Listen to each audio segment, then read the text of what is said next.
Why don't we say a prayer and then we'll get started. Thanks, Lord, for this great night to be able to gather like this and to learn more about publishing our books and getting them out for the world to see. I pray, God, that each person here would be encouraged that they can do this and that they can get a book out that would really glorify you and speak to other people. God, I pray that you would help the technology to work so that we can hear each other and see what's going on. And Lord, I pray for anyone else who wants to attend that you would help remind them and bring them here tonight or watch the video later. Thanks for all this in Jesus' name. Amen. Amen. Our overview for tonight, we're going to look at how to upload your book to Amazon, to the kdp.amazon.com website. And anyone can do this. You can create a free account on Amazon. Just save your book as a PDF format and upload it to Amazon.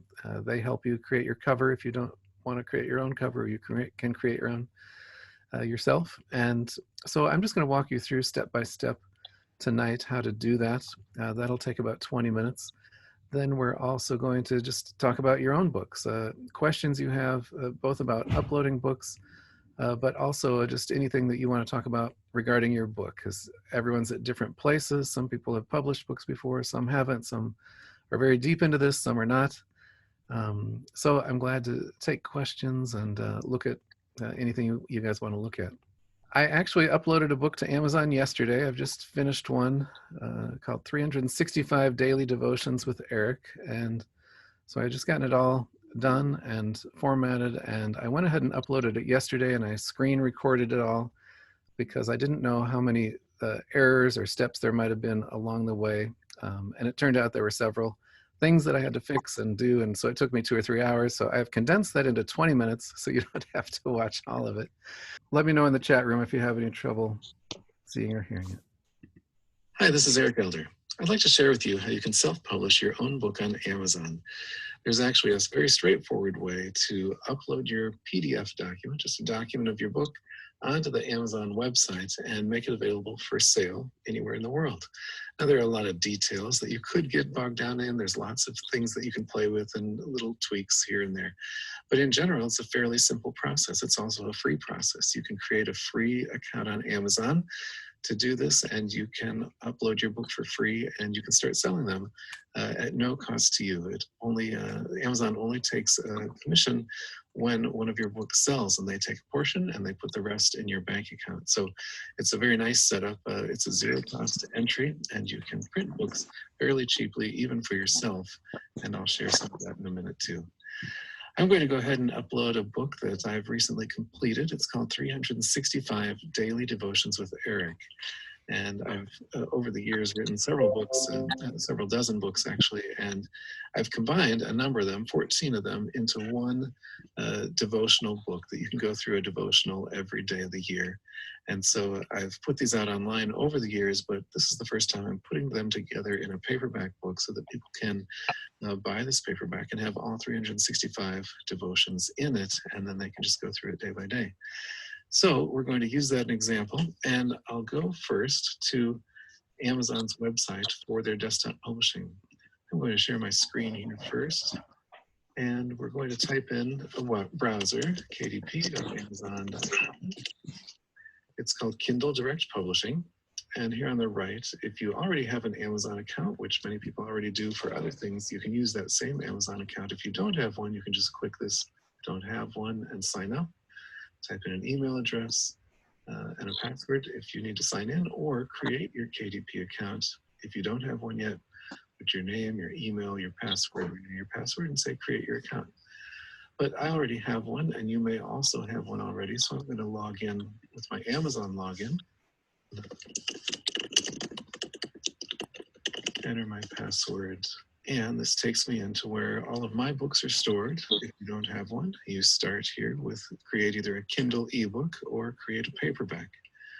These are all of my books that I've uploaded over the years. Some are mine, some are other people's, but there's probably 30 books up here that I've done just under my account, and each one of these icons is a different book. But we're just going to create a new one. So this is a paperback book. We'll click the plus. And here's where we'll enter all our details, paperback details. First, choose your language. You can choose all kinds of languages. I'm going to pick English. Type your book title, 365 Daily Devotions with Eric Elder. I don't have a subtitle, that's optional. If it's part of a series, you can enter the series name and number here.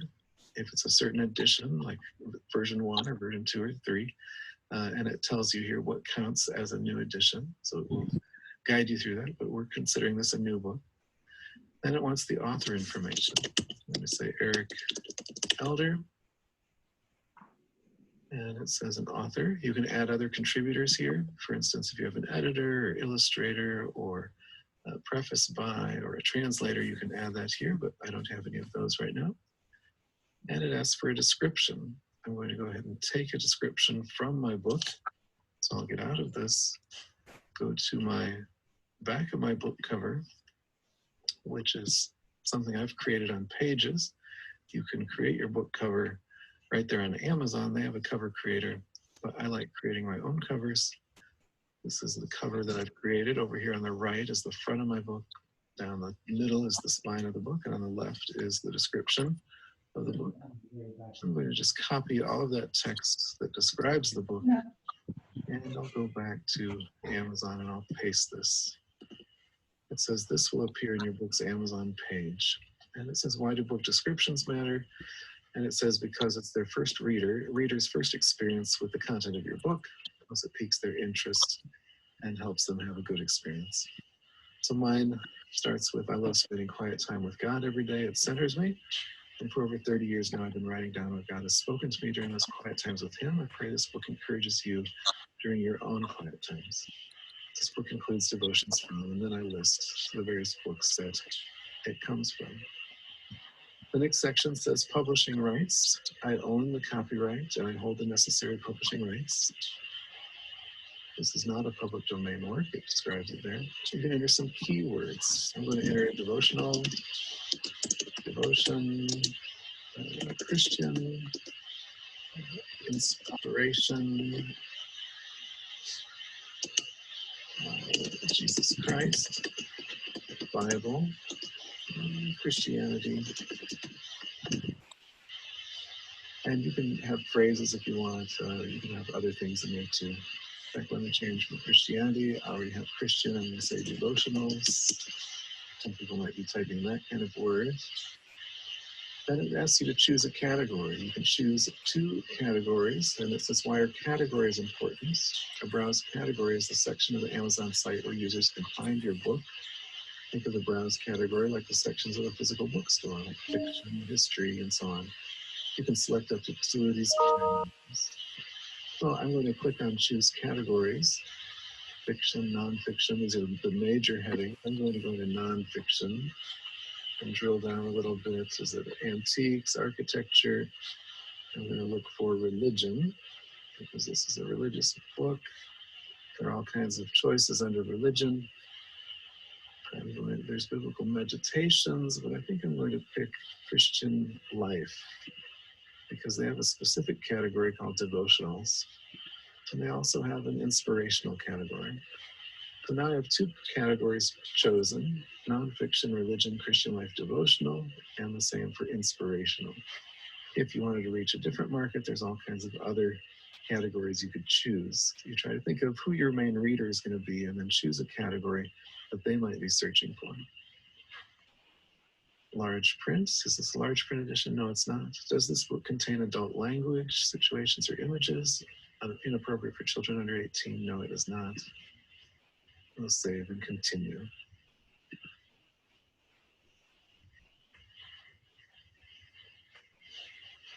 Now it asks for an ISBN number. You can either have them assign a free one to you. I happen to have a set of my own ISBN numbers, which I bought years ago.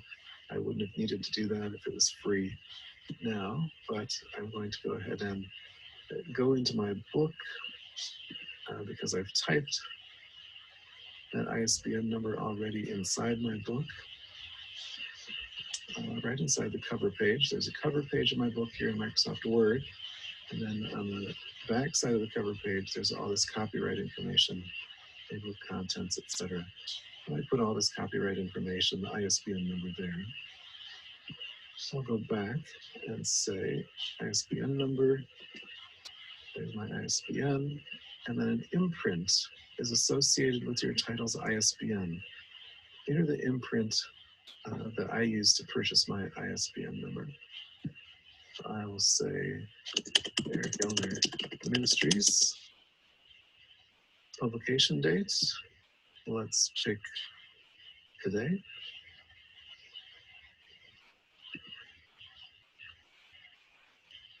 And now it wants to know about the interior of my book. And you have all these choices. You can have a black and white interior with cream paper or with white paper, or a color interior with white paper. So if you have some pictures or colors, that makes it more expensive on the inside, but I'm going to say a black and white interior with white paper. Trim size, what is a trim size? And it tells you what size of book it is. I have printed out the book, and I've actually got it I printed a little sample of a few pages of it. It's a 6x9 book. So if you measure the cover, it's 6 inches wide by 9 inches tall. So that's the size I'm going to go with. There's a select a different size option. There's all kinds of sizes, and you can even define your own trim size. So if you want a particular trim size, you can make it as custom as you want, but I just want the 6x9 size. Bleed settings, no bleed. I don't have any bleed, meaning there are no graphics that go off the edge of the page that bleed off the edge, and they'd have to have a larger book format for that, because when they chop it, they don't chop the pages just always precisely. So they want to have enough room for the bleed, but I have no bleed. Paperback cover finish. Do I want a matte cover or a glossy cover? I think for this book, I'm going to go with a matte cover. And then it wants the manuscript. So this would be the interior of my book. It says upload a paperback manuscript. So this is your PDF file or portable document format file. So I'm going to go back to Microsoft Word, and this is where my document is. I have these 365 daily devotions with Eric, table of contents. It's my whole book. So I've laid out everything here. It's actually a very long book. It's 657 pages, which Amazon goes up to 800 pages.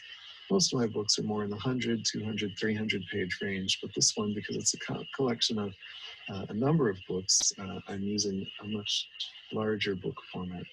And I just want to save it as a PDF file. So in Word, I can just click Save As, up under File, Save As, change the file format to PDF, which it says is an export format. And there's a choice for best for electronic, that will make it a little smaller, or best for printing, which I want that high quality printed version. I'm going to give the file a date so that I know which version this is. I'll click Export. Gives me a warning about margins. I'm okay with that. And now it is converting my whole document into a PDF file. This takes a few seconds because it's such a large document. And then when it's done, it will appear in the folder where I saved it, which is under my 365 daily devotions on my desktop. And here's the file that I just created. So I can take a look at this and make sure, yes, that is my PDF document. The PDF, what it does, it fixes your document so that all your graphics stay where they are. They don't move around on the screen. Your fonts don't change from what they look like in the PDF document. So anyone who prints it, it's going to look just like that for them. So when Amazon prints it, it will look just like what I give them. So I'm going to upload back here on kdp.amazon.com. I'm going to upload my paperback manuscript. I'm going to choose the folder. And I'm going to look for that file. Here it is. So I'll choose it. And now it's uploading the book. So this will take a little bit for it to upload because it's such a large book.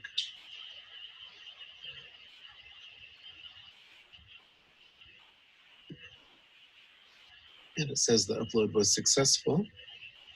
Here in the screen, it says Manuscript 365 Daily Devotions, and it's processing your file. The next section is a book cover, and there is a way you can just use the cover creator to make your book cover. I'll do another whole video on that and how to use their cover creator. I tend to like to make my own book covers just because I like all the different aspects of it, from the fonts to the layout to the size. And so I will show you my book cover. Here I've created over in Pages, and I've laid out my book cover. Move this a second, and you can see that on the right side of my book is going to be the front cover of the book. That's the front cover. And along the edge is the spine. So that's this that says 365 Daily Devotions. And then on the back, it's just the back matter. But this is the book cover, and it's all in one document. And I've saved that to my desktop. So when it asks me over here on Amazon to upload a book cover, I click that. And they want a print-ready PDF file only. I'm going to upload that cover. I'll look for it here. And it's the PDF, and that's the one that I was looking for. I'll choose that. Now, Amazon has a lot of helps too that tells you exactly what size your book cover has to be, depending on how many pages. So that determines how big the spine is. So they'll give you a template if you type into their template tool how to create your cover, how much space they need on the edges for trimming it, and all of that, because the pictures that I have bleed off the sides. So I needed a little extra margin, and I needed the spine to be a certain width because of the width of the book. So Amazon provides all of that for you too, which we'll look at in a separate session on creating covers. And now that cover has been uploaded, it says cover uploaded successfully and processing your file. It says check this box if you're uploading a cover with a barcode. If you don't check the box, we'll add a barcode for you. So it tells you where to place the barcode. But I'm not adding a barcode. I'll just let them create one for me, and they will create a barcode with that ISBN number on it. So you don't have to worry about that. Then it says launch previewer. Preview your file to check your formatting and for quality issues. So I'm going to click launch previewer. And now it says preparing your files. KDP is processing your manuscript and book cover to generate a print-ready file. This requires a number of steps and can take several minutes. So we'll wait here, or we may speed up the video so that you can see what's next. It says checking your cover for quality issues. So they want to make sure that it's a printable book. Here they're checking your trim size, making sure your book dimensions that you've chosen match the book dimensions of the PDF that you uploaded. Checking your fonts, making sure they can read everything okay. Checking the image quality, making sure the images either in the book or on the cover are high enough quality for when they print it. If you have too low a quality, it will warn you.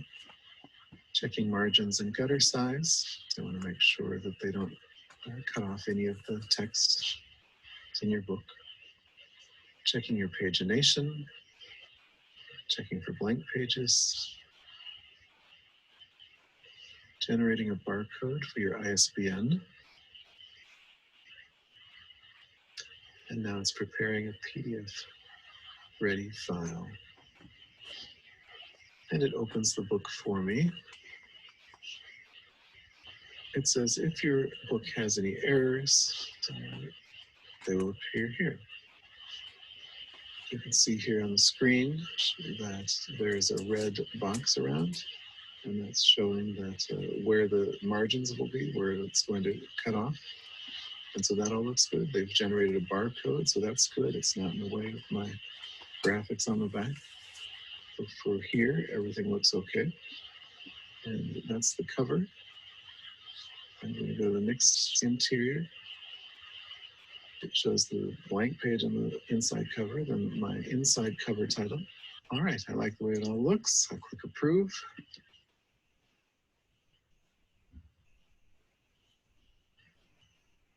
The printing cost will be $8.73.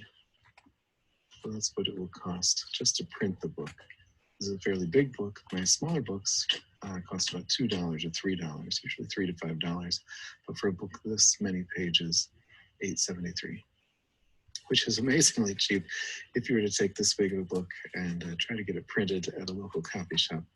It would be very costly.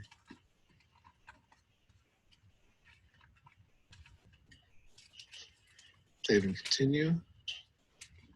Territories, select the territories for which you hold distribution rights, all territories worldwide. You could change to different territories if you want.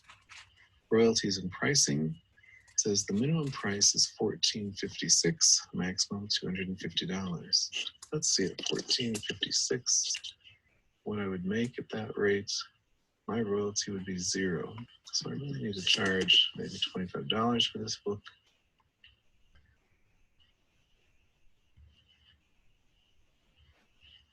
Too much, let's try $20. I like to make about $5 per book. So let's make it $22.89. I'll make $5 per copy. I'm not going to check expanded as distribution because I don't make much, only 40 cents. But if you click that, you will see that you can go to more readers by distributing your paperback through bookstores, online retailers, libraries, academic institutions. So it will sell it on other places, but I'm not going to do that now. 7 marketplaces. That shows it'll be available in the UK, France, Spain, Italy, Japan, Canada. Let's request printed copies of this book. You can save and continue.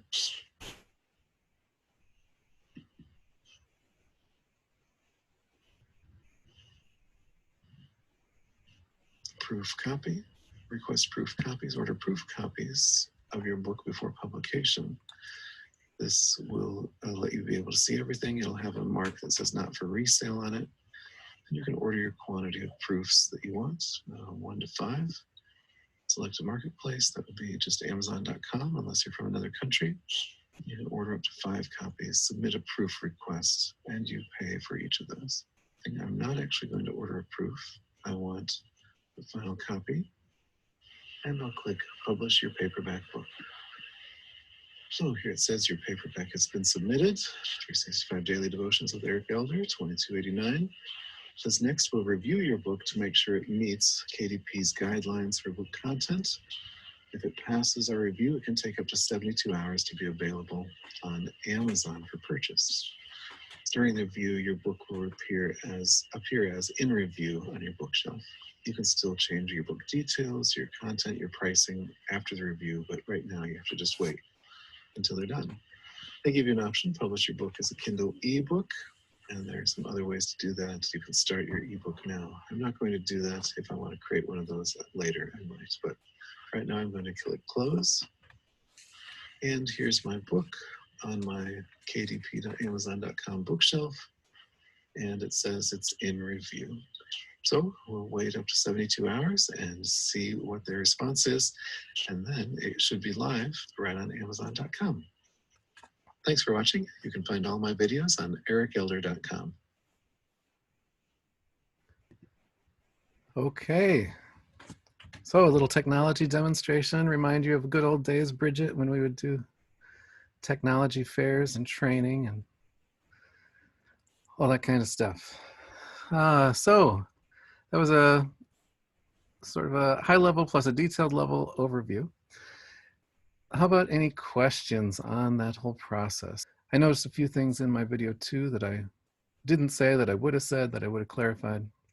And the price at the end really bothered me, that it was that much money for the book, and it's still cheap, really cheap for a book, but typically it costs me about $3 for a book, and then I can sell it for $12 and make $5. And so when I saw it was going to cost $22, $25 per copy, I was like, oh gosh, I need to somehow narrow down the pages, but I've made the font as small as I could. I've done everything I can.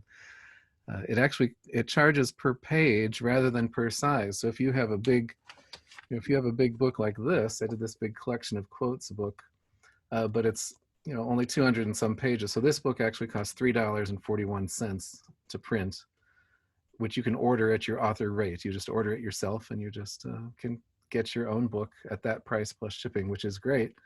I sell them on my website just for a donation. So I say you can make a donation of any size, but we suggest $12 or $15. So then if I only pay $3.50 and they make a donation of $15, I've made a fair profit there. Whereas I think a lot of times with publishing, if you make $1 or $2, you're doing really good. But when you self-publish like this, it can be really nice. But the fatter your book, the more pages. It doesn't matter how little or how big the trim size is. The more pages is the more paper, because they're just going to chop this off anyway. So it's the same amount of paper they're using. It just depends on how many pages. So those are just a few things. I see some questions on the side. Tanya asks, what is an imprint? An imprint I had to use because I have my own ISBN numbers. That's like, what's your publishing house company name? So mine was Eric Elder Ministries. When I bought that block of ISBN numbers, those are the numbers that identify it throughout the, throughout the world. But since they'll assign a free ISBN to your imprint name, will probably be kdp.amazon.com or something. It used to be called Create Space, this company, but it'll say that in your book that it was printed by Amazon, whereas my book, it'll say, Eric Elder Ministries or something, because I have this ISBN number. What is the trim size? That's just the dimensions of your book. Like this Bible is probably about 6 by 9 or 5 by 8. It's just how wide and how tall. This book's more like an 8 by 10 trim size. So you just measure straight across the book. How wide is it and how high? That's the trim size. How do you figure out bleed settings? They'll give you a template. If you just search for KDP, this is the Kindle Direct Publishing, just do a Google search for KDP templates, and it will show you how to generate a template. You just type in how many pages your book is, based on your Word document or your Pages document or Vellum or whatever you created it, and then it will give you a template and it'll show you how much bleed, like a 1/4 inch or 0.25 or 0.15. It'll show that bleed on the edge and the outside, so that if you have photographs, like Tanya, if you have a picture book, children's picture book, you might want those pictures to bleed off the edge. So you'll need it to be not just 6 by 9, you'll need it to be 6 and a bit by 9 and a bit, so that they can cut it and the picture will still flow all the way off the page. How do you deal with publishing rights? Well, you're the owner. So as long as you've written all the content, once you create it, you own the rights. I've copyrighted only 1 or 2 of my books out of 24 some books, because as long as you can establish that you wrote it and you have a printed copy, that sort of establishes it. But you can, some of my books, like my St. Nicholas book, we're turning into a ballet and then a movie and some other things. And so I have gone to copyright.gov. Copyright.gov is the United States Copyright Center, and you can fill out a form, and I think it's they tell you which form to fill out for a book, and they want 2 copies of your paperback book mailed to them. So you actually physically mail them with the form and with a fee. I'm not sure how much it is, $35, $45 or something. And then they store it in the Library of Congress down underneath in Washington, D.C. in the big vaults. Some huge place. They store all these. That's what they tell us. I don't know. Maybe it goes into an incinerator immediately, and I don't know what. No, supposedly. So my books and some of my CDs are in Washington D.C. somewhere under the city. If you ever need to find it, and I'm not here, and some nuclear war has happened, and you really wanted to find out what was on page 38, or you lost the back of your St. Nicholas and you don't know what happened to it. So that's how you do copyrights, though. Once you print it, you have established your copyright ownership of it. If you're dealing with other people's rights, that's a whole different issue. But like Bible verses, I put on the inside front cover, and Bibles tell you how many verses you can use and what to say on the cover and stuff. So you don't even have to ask permission, as long as it's within a certain parameter, and you can use Bible verses, but just give credit. So if you're dealing with other people's things, you just want to make sure you have permission, or that they have said you can use it without asking them. Mary asks a question. Do you use your own? I can stop here if I didn't clarify any of those, but otherwise I'll keep going down this list, but just raise your hand or stop me. Mary says, do you use your own ISBN numbers then in the demo? you let them choose it for you. Oh, actually, I used my own. I clicked the Nix box down. There were 2 boxes, so I used my own ISBN numbers. I think I bought 100 of them. Cost me like $500. That was the minimum you could buy back 25 years ago. So I've used a lot of them because I use them both for my books, for other people's books, for Kindle version of the books. You don't have to do that anymore for Kindle versions and electronic versions, but you used to have a number for all those different versions of your book. So it's nice that it's free and it's easy. So yeah, you can just use their ISBN number. Cami says, when you order proofs, how many changes can you make? Unlimited, Cami. You can print it, change it, print it, change it. My book, well, the St. Nicholas book, I probably had a year just because I was making changes on it throughout, and I'd just print a new copy, and then I'd read it, or I'd give it to somebody to read, and then so over the course of a year, I just kept making changes. And even after you publish it, you can make changes. So you publish it and you find some mistakes, just upload a new copy, and they only print them one at a time as some people order them from Amazon. So it's all individually printed when someone orders. So you can make changes indefinitely. You can't change certain things. You can't change the dimensions of your book, the trim size of your book. And if it exceeds a certain number of pages, like if you wrote a whole new 3 chapters, I think there's some limit to how many, but I've never run into that limit. So I've been able to edit my book. So a lot of times I'll, like this 365 daily devotions, I've had people edit each of the books, but in the formatting and everything, I just thought, let me just print one copy. I'll order it for myself for $8.73 and have it shipped to me. And then I use that to proof my book. And if someone orders it and it has those errors in it, that's okay. I'll make $5. They'll be happy. They won't mind if there's, something askew, but I try to make it as good as I can. But even books that I've edited over and over and over again, I still have people point out errors to me. So I just print a new copy, upload it to Amazon. I change the cover from time to time. I don't care for a cover, or I've had cases where I have a quote from someone on the back of the book, and that person has somehow fallen from grace or done not fallen from my grace, but in the public's eyes, I had a I had a man who had a major fall and went way backwards in his lifestyle and thinking, and I just had to take his name off the back of the cover because I didn't care for people to look him up and then find out that he was doing what he was doing. So you can upload a new cover, you can upload a new anything anytime you want.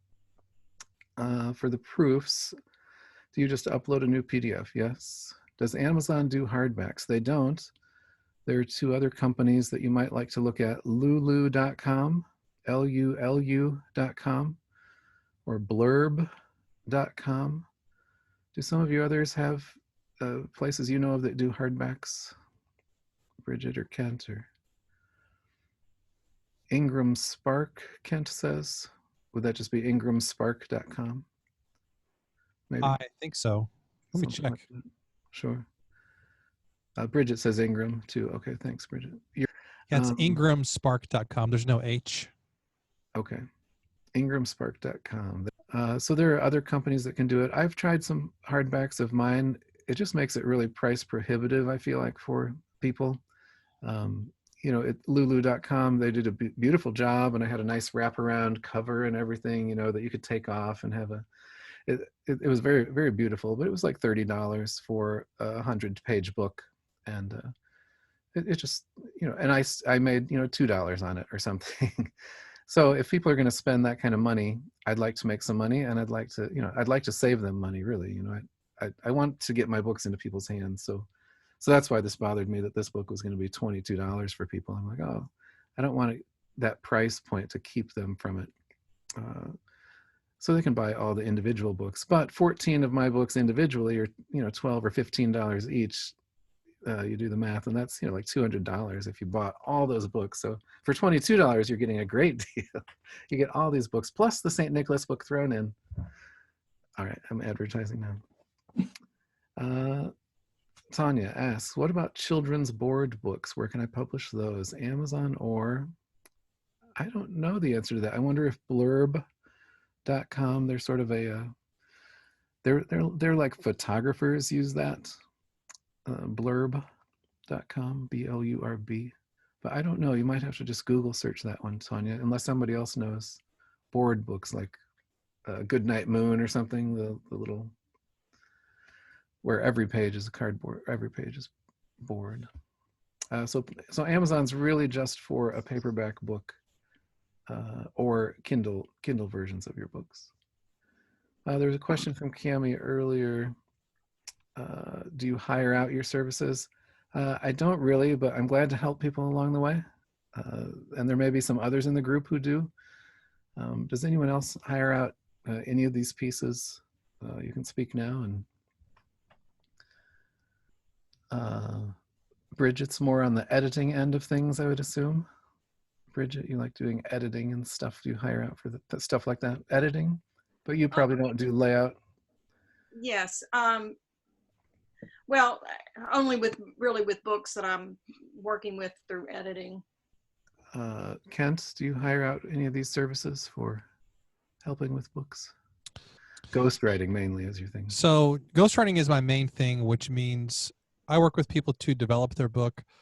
So I've got 2 projects I'm working on right now with clients. One is, just to give you a little context, one is I'm technically not doing any of the writing, but I'm extremely involved in the story process. This is a fiction book. In the story, the book, I guess you would call it the book production, the brainstorming, all that stuff. So I'm basically like laying the tracks down in front of the train for the author so they can focus on just writing the story. I'm helping them with the process.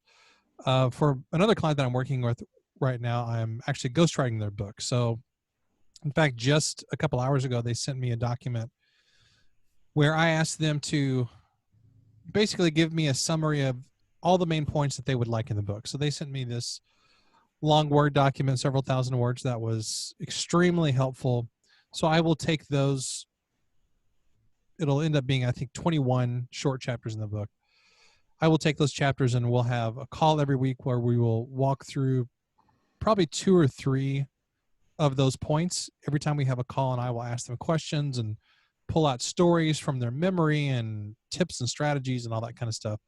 So that's my long answer to the question a little bit of what are some things that I do with people. I don't typically do layout for people, although I can.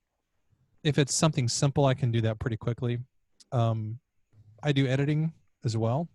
I don't really do proofreading, but something more like developmental editing, which is figuring out the structure of the book, where things fit, how a book is organized, and those kinds of things. That's really where my strong suit is. I do know other people, though, who do layout, cover design, all that kind of stuff.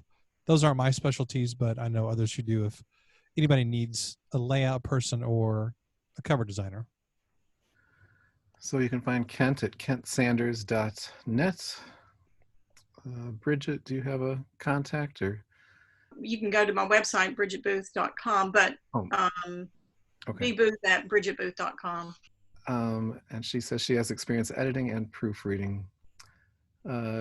Kent, Mary says, but you're charging for this, right, Kent? Yeah, this is part of Kent's business. Well, yes. In fact, I was in the middle of typing a thing, but I'll just answer it here. Oh, go ahead. So the answer is yes. So the 2 clients that I just mentioned, the one that sent me a document, she has hired me as her ghostwriter. That is completely a for hire thing. The other one actually is a very unique situation where I approached this other author. We had kind of connected, and we have known each other for several years. We connected, and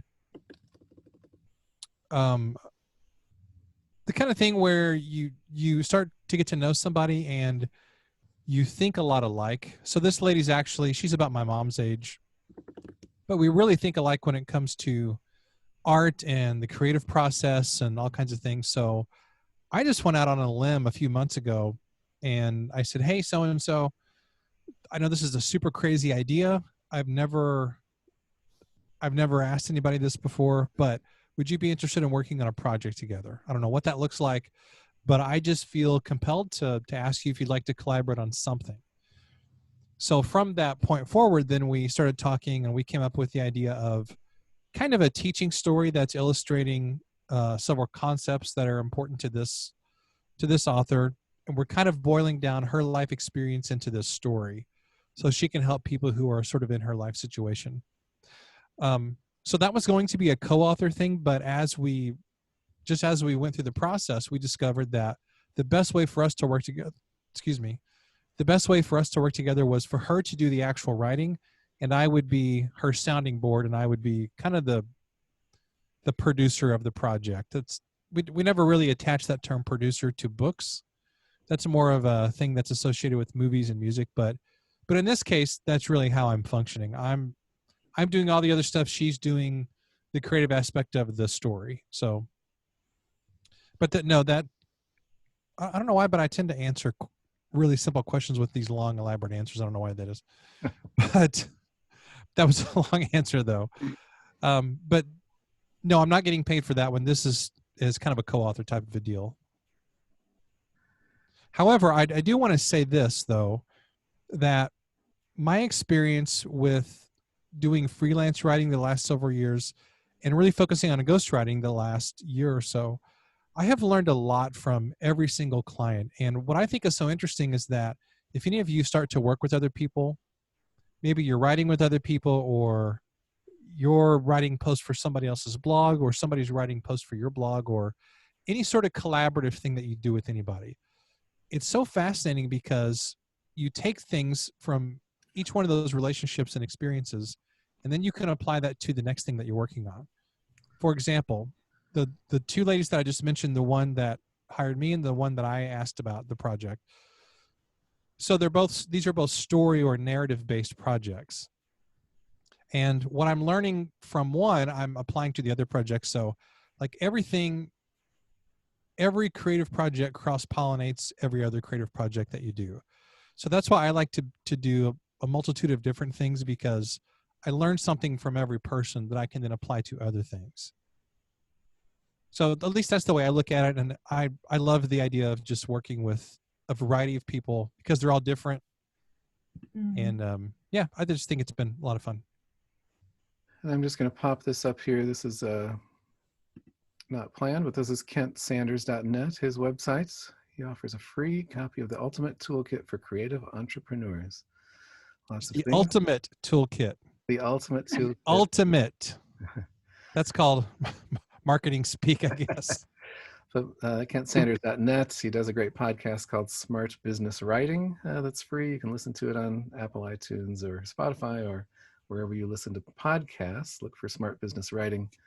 It's great. I listen all the time. The other thing I want to show you was Bridget's.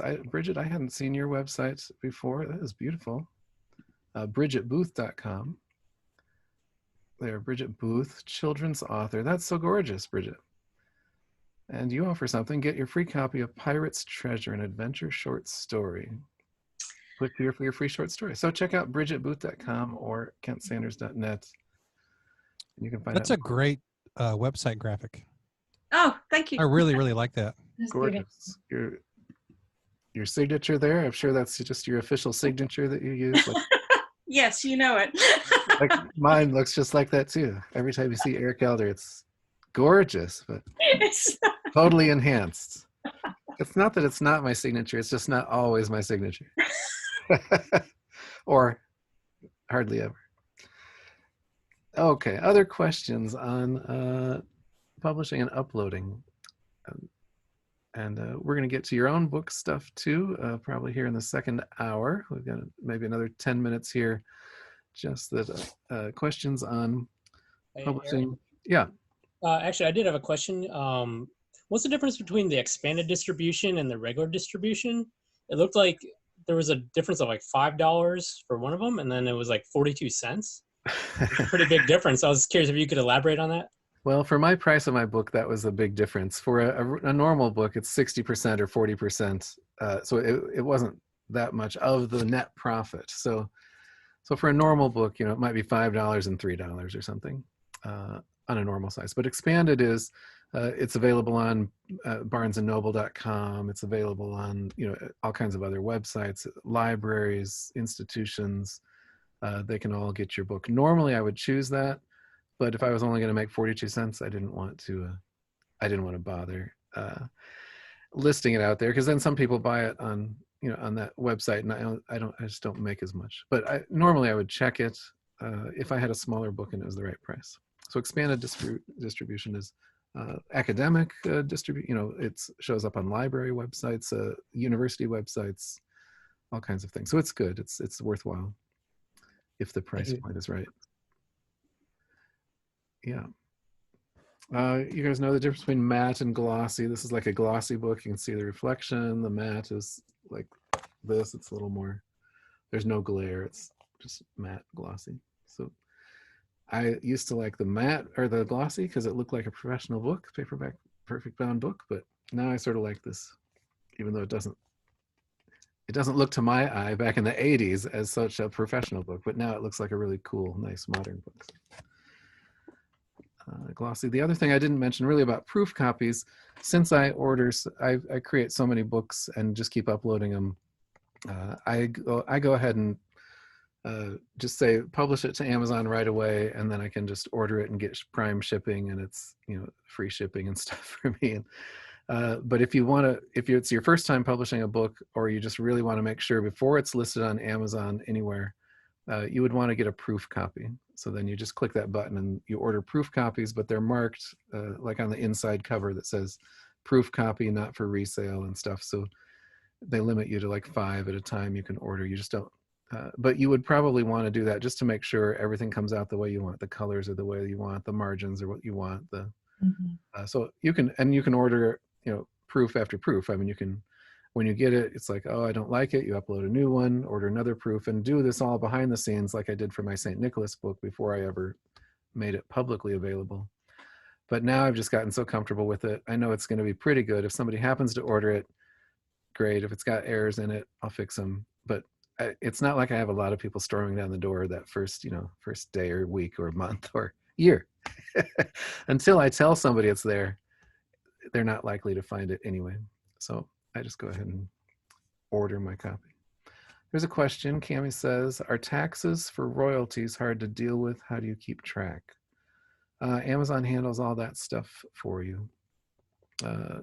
Since you're selling it on Amazon, you don't have to touch it. You don't touch the book. You just, people just order it, they buy it, they keep a portion of the proceed, and they send a portion of the proceed to your bank account. So they handle taxes. If it's a different state tax, they deal with all that stuff. One nice thing you can do behind the scenes as an author, I have this nonprofit ministry, so it's tax exempt. So I offer my books for a donation basis. So I say you can donate anything and I'll send you a book. And I make a suggested donation that seemed to help over the years, just because people are like, well, how much do you really want for it? So I just tell them, okay, $12. If you don't have a price, $12 is great. And so they'll make a donation on my website, and it sends me a note that says they made a $12 donation and they wanted Jesus Lessons in Love. So rather than me keeping a bunch of these, as an author, I can just go into my Amazon account and I just put in their shipping information. I order a copy and I ship it straight to them. I get my author rate. This is like, I think $2.50 for this 120 page book.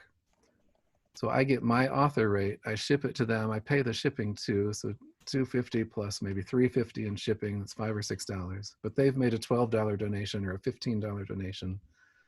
So Amazon prints it and ships it and deals with everything. And you can do that an unlimited number of times. You can send it to people who are interested in the book. You know, I'll have reviewers or people, I'm like, oh, I'd love to send you a copy of my St. Nicholas book. And so I just type in their name and address, I order them a copy at my author rate.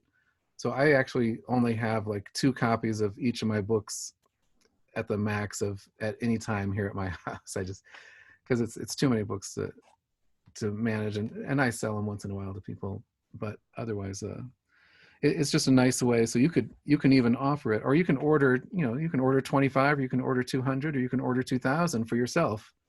And if you go speaking places, or you want to give them out, or you want to put them in Christmas gifts, you could order 100. Clayton's done this.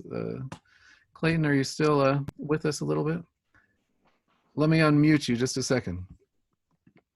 Clayton, do you remember how many you've ordered of some of your books? And I ordered about $200 or $300 worth at the beginning.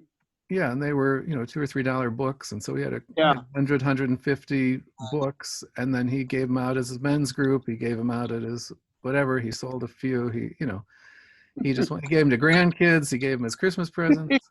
Yeah, I gave 2 away this week. Okay, so a lot of people, you can treat this sort of like a business card. Sometimes you're like, oh, the book is the end goal, but sometimes the book is just the beginning of a relationship, a beginning Absolutely.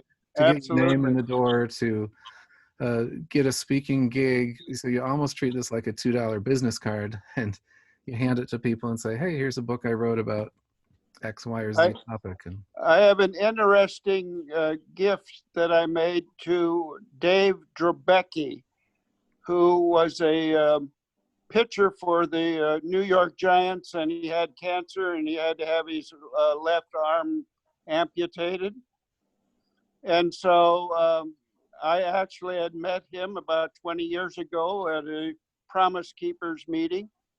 And since I wrote my book, after all these years, I finally read an article that this is 30 years since he had his accident. So I up and sent him my book. Now, what he'll do with it, I don't know, but that's kind of an interesting story. Well, that is great. Yeah, Dave Drabecki, great guy too. And yeah, I love that you do that. He's a Christian guy. I see some questions here on the side too. Our comments. Mary says that way you're not stuck with a garage full of books. Yes, I'm not sure you can sell for sure. And especially if you have an error, then you've got 500 books in your closet with errors. And so it's really nice. I just print a few at a time and update them. There's some people in your life that love to correct you. And I found out they're great editors. It's sometimes that can be really annoying, but sometimes it can be really super because Bridget, you're not in that category. She edits my books at my request, but other people I'll just send them copies and say, hey, you're so good at this. Would you just find all my errors? And they do, and they go through with a microscope, and everybody's got a gift, but sometimes we see it as a curse, but it's a gift if you're looking for an editor. There's a question here. Do they create cover for the book? Frank, hey Frank, how are you? Good. Good to see you here. So you can either use their cover creator. They have a little tool there, and I'll go through that. I think our whole next meeting will be on creating your cover. And I'll show us a demo of how you can use their tool to do it. Theirs is very simple. You just pick a sample. They've got like 20 samples or so many, that you can choose from as a template, and then you can upload your author photo. You can change the background color. You can change the fonts and things, and it's all to the right size for your number of pages and everything. I like tweaking everything, and I can't quite get my fingers on every little aspect of their cover creator, so I just do it all myself. And you can just create your own in Pages or Word or some graphic program. I was wondering how complete does the book have to be before you can upload it? Because I've got the manuscript done, I've edited it, I've got the chapters divided up, but I don't really know right now about how many pages. I don't have like a table of contents for it. No cover, and I'm brand new at all of this. Yeah. So I was checking it out the other day, and I created an account, and I was looking around in there, and it said upload your book. But from what I was looking at, it looked like to upload it if it's all done, but I'm far from done. Right. Yeah. The content is done. Right. They want a finished book. You can hire them for a fee. You can hire them and they'll format it and all that for you. But okay. In our last session last month, you can watch it on my website at ericelder.com. I talked about how to create your interior, and I just show an example of how to lay it out, how to create table of contents, how to format your margins and your trim size and everything, get your headers and footers.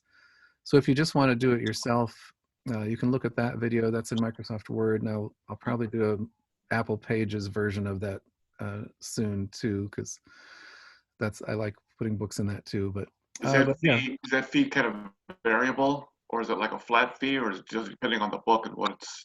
how Yeah, much there is to I it. don't really know their fees. You just have to look on kdp.amazon.com and look around and see what their fees are. They might have a whole package deal, or I don't know what they charge, but I've been talking to a few companies, they're publishers, mhm. and they do all of that, and then they place it in different stores and ebooks and stuff like that. But it's pretty expensive, and Yeah. I don't want to invest that kind of money right now. You Yeah, know, yeah, I've had friends that pay $5,000, $10,000 or something to have a company do that for them. I haven't made $10,000 on 25 books over the last Right. 25 years. So it's for Right. me, I mean, for me, that's just price prohibitive. Yeah, But me I too. think, but there are other people, you can hire out pieces of this. There's a website called Fiverr.com, Fiverr, Fiverr. Like give someone give them a five, and they'll do something for you. Right. So it's various prices, but you can just look for someone who will do layout and design, and or book editing, or all that stuff, and you can find different people, and they've got reviews. It's like Uber or anything else. People Right. peer reviews, so Right. you could find people that could do it. Yeah, I would. I really steer people away from some of these publishing companies, because then they also, yeah, they they'll give you like 3% royalty on your book instead of 60%, or whatever, and it's like, wow. These are haven't been that expensive. They're Okay. Christian companies, Okay. but still, they're still pretty steep Yeah. for me. Yeah. And And they're talking about 100%, where I keep the royalties, but I'm not sure Yeah. how all that works. Yeah, you want to keep your rights and keep as many royalties as you can, and Mhm. but if you can just hire out what you need, hire out what you need. Now Mary's taken a different approach, and she actually submitted her book to a publisher who accepted it, who they keep royalties and things, and they have a lot of control over your book, but you didn't have to pay them anything, and you didn't have to do the layout and design yourself at all, right? Mhm. So if you can get a publisher to to accept your manuscript, and sometimes publishers, I mean, the ideal is they pay you for the manuscript, and then they go do all that too, but that's even harder. Yeah. So, but yeah, you're going to pay something. It's either in your own time or hiring someone else to do it. But there's so many pieces you can do yourself, and there's enough YouTube videos that'll show you any aspect. And I've Yeah. got These websites sound helpful too. Yeah. Oh, Mary, you say you're signing off? Yeah. It's Good night. late on the East. Love Good you. night. Glad you're here. See you. Cami says, do you always offer Kindle when your paperback comes out? I do a lot of times, probably 60% of the time. It takes some reformatting to make it work on Kindle so it flows. Because when you create a PDF, if you just send somebody a PDF on Kindle, it makes the font really tiny or really big depending on their Kindle reader and what they like. So you really want a different sort of free-flowing text so that it can wrap around because people on Kindles can increase their font size and all this stuff. So sometimes I'll go back and do I just do a lot. I do a lot of books, so sometimes I just get them out, and I'm not worried about it.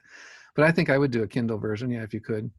You can use that little button there after you publish your paperback, and it'll try to create a Kindle version for you, but I find I have to do a lot of tweaking to make it look just right and get your table of contents right and stuff if it's not specifically designed right away for Kindle. So, but yeah, I think Kindle's a smart way to do it. And I don't know if other people are still using Nook readers. Do they still make a Nook reader? And the various readers, I used to try to do all the different formats for all, and I sort of just gave up on it and said, oh, I post all my books on my website anyway for free, so you can read the whole thing right in one big long document if you want on my website. So I try to make it available to people. It's not the best for making money, but it's the best for getting content out there. That's what I do. Kent said he had to run too, get his son just got off work. Other questions before we get to your books? We're here just past the top of the hour though, but I want to make sure while we're still here. I'm going to be leaving. Clayt, love you. Thanks. Good to see you tonight. Thank you. Blessings on you. All right. Aaron, can I ask specifically how you're doing, how your book is coming, how your brain is functioning on all these topics? I've appreciated you jumping in. We haven't gotten to talk a little about your book. So. Hi everyone. I've been working on a Christian science fiction book, and actually it has not gotten very far. I've been mostly doing like world building and stuff, and just trying to piece together all the ideas. I'm good with ideas, not necessarily good with writing. So actually, I have a question for the group, especially for those who are not like professional authors that have, a lot of things maybe going on, and writing is kind of like a side thing. Is how do you find like time to like carve out so that you actually get writing done? Because I haven't really been doing a lot, and just looking for any advice from anyone else on the call here. Great. Cami, you have any thoughts on that one tonight? Well, I'm a terrible procrastinator. I've been working on this same novel for like 15 years. I like to think it's my Gone with the Wind because it's a Civil War novel, but I'm guilty of procrastinating a lot. But I have found that when I stay faithful to it and I work on it, even just, half an hour a day, it keeps it in my mind, so that my mind is my subconscious is kind of working on it, maybe even at night when I sleep and I wake up and all of a sudden there's an idea. But if I don't keep working on it day by day by day, that doesn't happen. So, if you don't have 4 or 5 hours a day, just do it a little bit at a time and it'll come. Just stay disciplined. I'm still working on it after 15 years, and I've wanted to quit so many times, but I really believe that it's God's calling on my life, and I just keep going. So hopefully I will get it done. I've written it over and over, changed it so many times.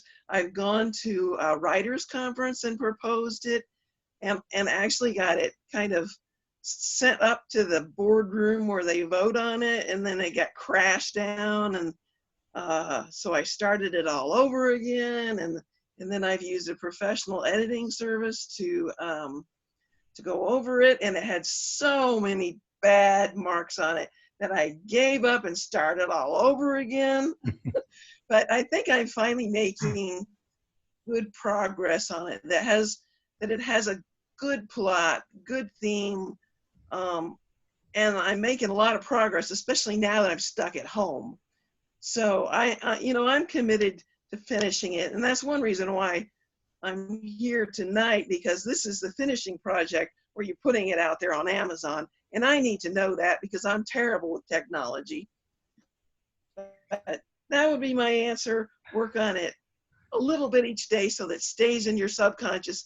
And some days you get so excited about it that you're driving and you have an idea, and you have to write it down before you forget it, but you don't want to wreck your car. So, you stop at a gas station and write it down. Thanks, Cami. I appreciate that. And I think 2 things that I'd add is I do this national novel writing contest in November, NaNoWriMo, where you write for 30 days straight in November. And the idea is to knock out a 50,000 word book in a month. And I only spend an hour a day, before I do anything else. And I just wake up and I write 1 chapter of my book, or whatever it takes for 1 hour. But I try to finish a chapter a day, and I'll be done with like 30 chapters by the end. And it's really just to get the thoughts out there. And then so that one day I'll talk about one topic. The next day I'll do a next topic, next day, next topic. And by the end of 30 days, usually I go 10 or 15 days into December, but I'll go an extra, 10 or 15 days to finish it off. But that's the only way I've been able to get it really going. But it only takes an hour a day for me, because I just try to knock out as much as I can on that topic. And then I take about 6 months to edit and fix and clean up. That's what I'm doing with this. I'm working on 2 books now, but I'm working on another one called My Stories of Faith. And this is my sample book cover. It's almost done. But I wrote this last November, and it's just 30 stories of that God has worked in my life. And so I just wrote on my iPhone, I jotted down in the notes for a couple of weeks leading up to November. I just thought, what would be the 30 top stories from my life about where I've seen God work, and finding a wife or finding Christ or whatever. And so I just wrote those: finding a wife, finding Christ, finding whatever, learning this. And then over the 30 days, I just picked one. I sort of went down the list, but if I wasn't interested in the next one, I'd skip to another one that I was, and I just write maybe 500, 700 words, whatever took me about an hour. And I'd write that, and then I'd actually send it to these friends, Kent and another friend, Al Lowry, and I'd email it to him. And that was sort of my accountability to say, hey, I want to tell this story. Here's the general idea of the story. And I'd write it. But then over the last 6 months, I've sort of fleshed out those stories a little. I've looked back in my journals to check dates and check time frames, and did a little more of the research and making sure it's accurate and that I'm not remembering it wrongly or whatever. And then so now I'm ready. It's been 6 months since then, and now I'm ready to publish this. So when the COVID crisis came, I actually decided, instead of going through it myself and editing everything to get it finally ready to upload to Amazon, I just read it out loud on YouTube. And so I created a YouTube channel, ericelder.com, and I call them Bedtime Stories of Faith. And I just read one chapter a night, and it gives me a chance to look over the story. When I read it, sometimes I realize, oh, that word's not right, this word's better.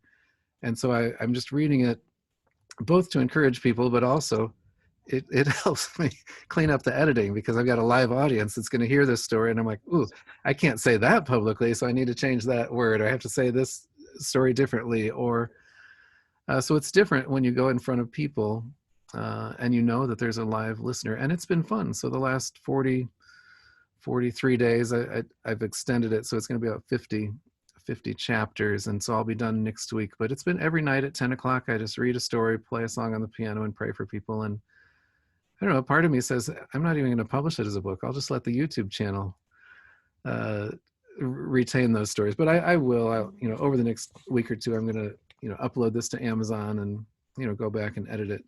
But it really helps to have an audience. So those two things. One is just give yourself a deadline and make it short, rather than, my first book, it took 7 years, and I was like doing everything that Cammie's talking about. And you finally just say, I've just got to get this thing out. And I've shared in the previous writers groups that don't think book, think books. So if you're always focused on this one book, you're going to spend the rest of your life on it. But what's the book you want to write after this book? What's the book after that book? Tanya and I have talked a little about that. She's got books in her, like just with a capital S at the end, books. And, she's just, I just think, she's just priming her pump, getting it ready, and she's just going to start producing book after book after book after book once she gets this process down. And so, poetry or children's books or whatever books. And I think, that's the way a lot of people are. If you'll think books, not book, then you can make a move. Mm-hmm. Anyway, that was sort of a long answer to how do you find time to write.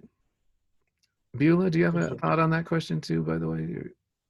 You've been writing your memoirs, and I had a couple of questions, because it is our memoir together. So both my husband and I are writing, and my husband has been journaling for 30 years. So, I just have to go to his journal and then write that he's writing, then I write that. So it's sometimes a little challenging, but because this is our joint book, and we are completing 40 years in ministry, and he's going to be 70 in June. I'm getting a little nervous now, and I'm thinking, should I just write this book in 2 parts so I can finish it, if not in June, in a few months, and I could get an editor or a ghostwriter? I find everybody here is looking so gifted, it looks like everybody's an author or an editor or a ghostwriter. So I need your advice and your counsel on this. Should I write it like part 1 and part 2? Because I have written about more than 40 years from the time he was born and I was born. And, our story, our teenage story, our story of salvation, the call of God, and ministry and family and children. So I thought I should stop and write it in part one or part two, because I'm just kind of overwhelmed trying to see how, and then I want pictures. I love to put pictures, family and ministry, because a picture is worth 1,000 words, they say. I think that's great to break it up into parts, because otherwise it's 40 years is hard to do in one. Yeah. Because you just, but that's what I did with this. I started writing those 30 stories, but then I ended up with 50. And then after 150 pages, I just said, that's enough. So I call it book one here. Just Okay. My Stories of Faith, book one. Next year, maybe I'll write book two. Next year, I'll write book three. And, just focus on the stories you feel are worth telling. There's no reason to put it all in one book, just because it would be nice to get it out. And and I'm sure the stories that are in there already are really helpful to people. Tanya says on the side here, Beulah, what a gift your memoir will be. I'm sure it is, and I've read just the beginnings of it, and I'm sorry I haven't gotten to get any farther into it, but it's so I know those stories are going to be great for people. So I would definitely just cut it off at some point and say, this is enough, let's fix this up.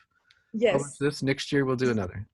Right. So Eric, do I need an editor or do I need a ghostwriter? What do you think I need?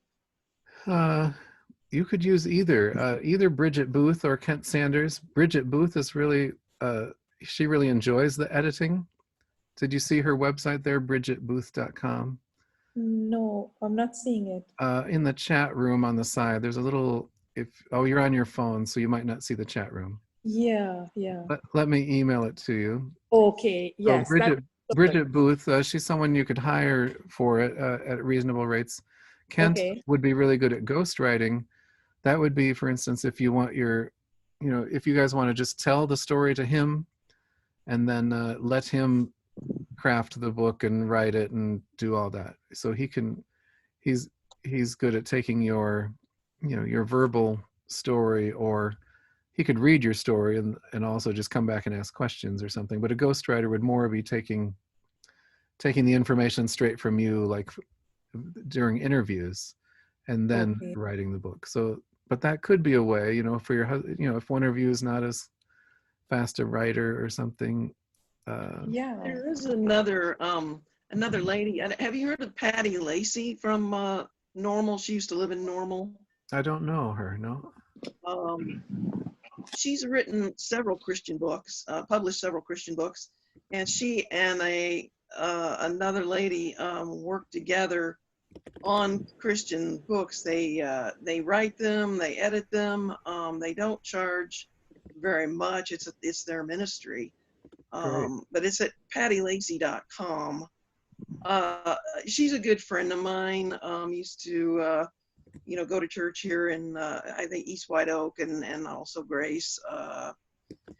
Can you spell it's their heart. They're very good at it. PATTILACY.com. And she's Patty Lacey in Normal. Right. She was in Normal. She moved to Texas, but they do it online. Her co-writer is still in Bloomington Normal. Her mother was a missionary, and she has written biographies, and she also did. They did Bonnie Lentz, the owner of the Jesus House that used to be in Bloomington. You remember the Jesus House? Well, did Bonnie's story in two parts. The first part was Bonnie's childhood and salvation. And then the second book was the stories of the Jesus House. That Bonnie interacted with all the people who came into the Jesus House. So there's an example of two parts done in two different books with the same person's life. Great. What's her name? Could you please repeat her address, her email address? It's PATTILACY.com. So that's just a website, Beulah. I just emailed that to you as well. I sent you a PattyLacey.com and BridgetBooth.com and KentSanders.com. So Okay, all right. I'll maybe they get it. could help you. But yeah, I Yeah. like that idea of breaking it up. Yes, yes. It kind of makes me feel less stressed and overwhelmed. Yes, yes, yes. Where were you a missionary? In Trinidad. I am still a missionary in Trinidad. This is our 40 years Oh. in Trinidad, planting Oh, churches. are you there right now? Yes, yes, yes, Oh, yes. Yeah. hello, way off there. Hi, hi. Other book projects, Tanya, how are you coming on your thoughts of publishing? Yeah, so I've just kind of been debating, do I want to go the self-publishing route? And my heart kind of says yes, because then I maintain control over this story, because it's not my story. It was someone else's story that they told me. I feel like I don't want to make a lot of changes to it. Mm-hmm. And so the next biggest thing is just what am I going to do for the illustrations? Do I want to do photos? Because if that's the case, then I could do it. And just trying to think through how am I going to do that? Because this is going to be a children's book, but it's kind of a higher topic. So I'm not sure whether it should be a board book or whether it should be, I don't know, just a lot of things I'm just mulling in my head that I haven't made decisions about yet. Oh, great. Great. Yeah, I forgot that you're a photographer too. You could really photograph things and make it, you can actually, you could photograph things and turn it into illustrative look, so you just put an illustrative filter on there, and it could look like a hand-drawn book. Yeah, and actually the other books that I do have in my head were stories I was going to write about, like stuffed animals or things like that, and I was going to photograph those. Oh, that would be great. Just by having a nice photograph, but then enhancing it with a hand-drawn look makes it look kind of special. So you could either use the straight photographs or or enhance the picture so it looks hand-drawn. I bet you have an eye for that too as a photographer. You'd save a lot of money too instead of hiring an illustrator. But well, I'm kind of like you. I feel comfortable doing all portions of it. I like doing layout. I like photography. I draw, so I can do all that. Yeah. Do calligraphy. Oh yeah, that would be nice. Yeah, you could handwrite your whole book too. That would be pretty. You could handwrite it in a nice calligraphy font instead, and that could be very special. Frank, your book? No, what's your book about? It's on the life of Gideon in the Bible, and I call it Tensions of Faith. And so it's kind of a devotional commentary kind of book. And Gideon's most known for the fleece, setting out a fleece before God, trying to discern God's will, and then trying to keep his property and his goods from being raided by some of the marauding bands that were there at the time. So he's kind of looked down on in a lot of ways sometimes, for that, doubting and being fearful, those kind of things. But really, those are kind of things that I think a lot of Christians face, and there's tensions in our faith. We have faith in God, yes, but living that out in the real world can be very difficult sometimes. And there's some tensions there. So I go through his life from a little bit before we get to him. There's a little bit of background, and then all the way to when he was finally successful and they tried to make him a king, and then he finally kind of fell into a snare. So I go through his whole life, and that's kind of what it's about. Okay. And you say it's pretty well done as far as the content? Yeah, it's pretty well done. I mean, I went through it again. It took me about 3 years to get it done. It was a Bible study that I did in church. Okay. I did the first time. It was well received, and then about 4 or 5 years later, I did it again at another church, and again it was well received. So I thought, you know what, that wouldn't be hard to write it out into a manuscript. And so I've been working on it for in between jobs, you know, and when I have spare time and working on it. And so when I finally retired a couple of years ago, and I had more time, so I finished it up. So then I went through it again. I touched it up. I edited the best I could myself, changed some things, and so it's pretty much done. But I still would like to have somebody, you know, that's more experienced or professional, edit it, critique it, suggest, you know, show some weak points, strong points, and all of that, and just kind of finalize it into a finished product. So that's why I was looking at the Amazon, and I was a little bit confused on how to go about it. You know, I got to look at it.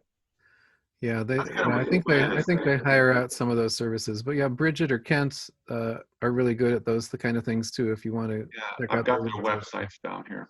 Check out them too, and I just was thinking too. I asked about a cover. It just occurred to me as I was sitting here that my son is a graphic designer. He can design me a cover. Perfect. Yeah. Yeah. So if you might be able to help out with some of the formatting of it too. It's on a flash drive. Okay. He knows I'm finished with it. He's pretty excited about it for me. He said he'd tell me to spend the $3,000 and get it published, but you know, I don't want to do that just yet. He might go through it for me and just kind of format it a little bit nicer. Okay. Anyway, that's kind of what it's about. Well, and if some of you others learn this process really well, you can start charging $1,000 and get some business from some of these other people that want to. It is a good service to help people with, but you can also do it yourself if you want to watch these last few videos just of how to lay it out and all that stuff. But if you want to hire someone, that's good too. Yeah. Well, thanks. That's good to know about your Gideon book. Connie, how about your poetry? Have more thoughts gone through your head of how you want to publish or what you want to do with them, or? Well, I have so many that I've had a hard time trying to figure out, you know, like how many do you put in a book? But now I'm starting to think that I should divide them up by topic. You know, like I've written poems about family, for different family members for different reasons, and like putting all the ones for family, you know, make shorter books, smaller books, you know, like have poetry about for families, and then I've written some about just monumental event, you know, like when Billy Graham died, you know, I wrote a poem the night that Billy Graham died, about his leaving the earth, and another poem about, you know, different ones about the United States.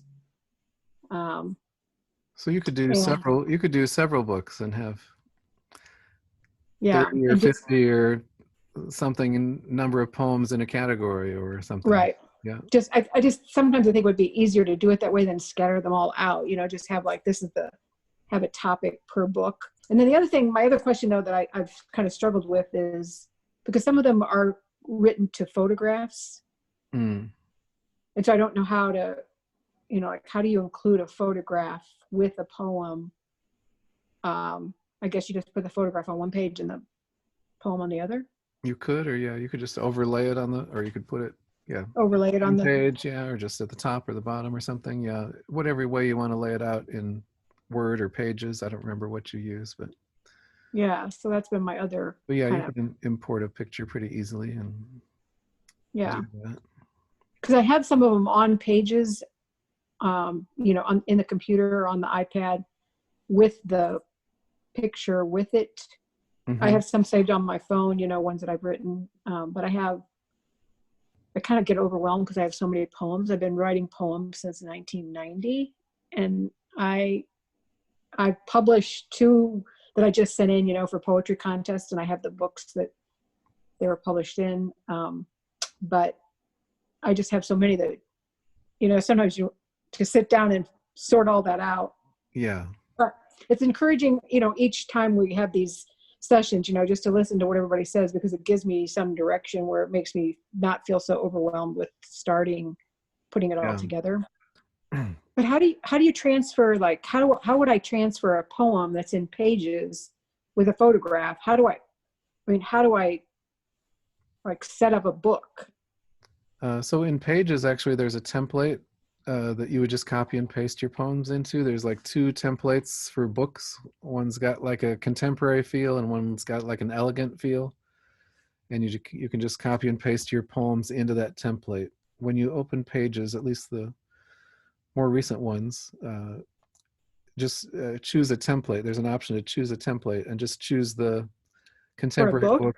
Yeah, for a book. And it lays it all out. It's got nice fonts for the chapter titles and nice fonts for the body. It's got, page numbers at the bottom and the top. It does all that for you. So okay, you could use Pages and just choose a template though, and then copy and paste your poem into it. And if you were there last month, I showed about just how to do it in Microsoft Word and how to set up your styles and things for each of your elements of your book. But I need to create one for Pages too, because I use Pages a lot, and they make it pretty easy. So you can lay out I've used Pages for years and just laid out my entire books in Pages, and then I just export a PDF and upload it to Amazon. Any other thoughts? We're down to about the last 2 minutes. I may pray for us, and then if you want to stick around, you still have more questions, you're welcome to. Glad to help out. If you need to watch that video again later, it's on ericelder.com, just on the how to upload stuff when you get to that point and you need a refresher or something, you can watch it there. Will you leave those videos up for a while? Yeah, those are up there for as long as in case somebody keeps it up if I'm gone. In case it takes me 15 more years to finish my novel. Right. Cami, we're going to get it done this year. This is the year. We'll do this NaNoWriMo thing in November. That's on my schedule. I'm trying to help everyone get to, by November, I want you to, if you haven't gotten it done by then, I want you to plug away for 30 days, get it done. We're going to get something uploaded and get it out by the end of the year. So I don't know about that. Even if it's a draft for you to read, I print these out and then I just read it myself.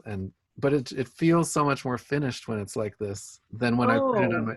So I just print it.